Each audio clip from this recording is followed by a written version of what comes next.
a key witness to Lloyd's involvement, and for years she thought he was the shooter.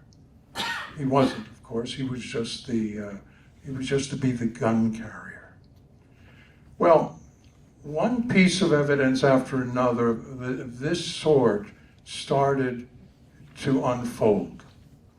Then Daniel mentioned the book Act of State, which is the second book. The first book is called Orders to Kill.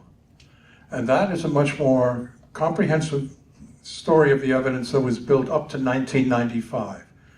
Act of State is 2003. Right. There'll be one more book, the third book, and that's it. That's it, the trilogy.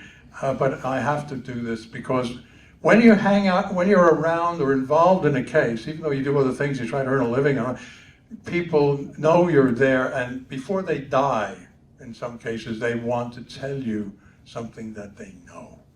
Okay, so that's the reason for the third book, because that has happened in the most critical way that has happened. But in the 1995 book, we had all of the evidence that we knew up to that point in time, which was very powerful.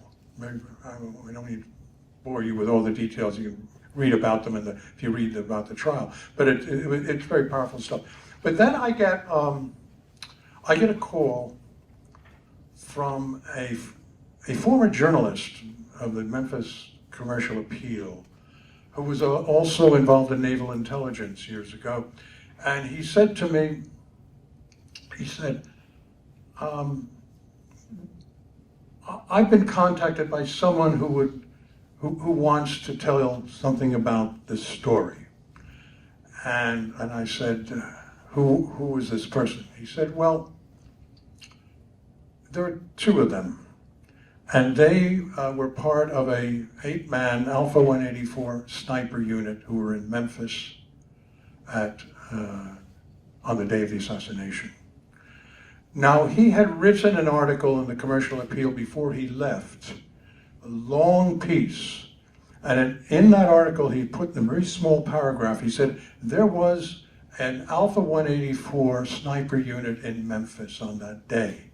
There were 8 members of the team present, and no one has ever explained why they were there or what they were doing.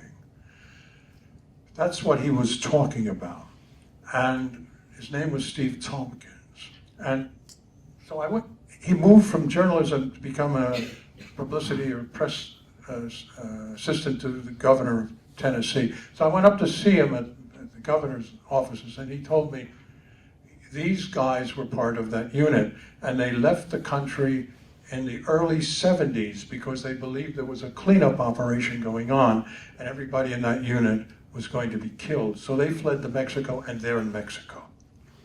Now they will tell what they know, not to you, but to me, and I can just take your questions to them.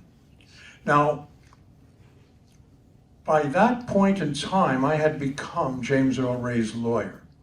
You have to understand, between 1978, when I first met him, and 1988, I refused to represent him. He kept asking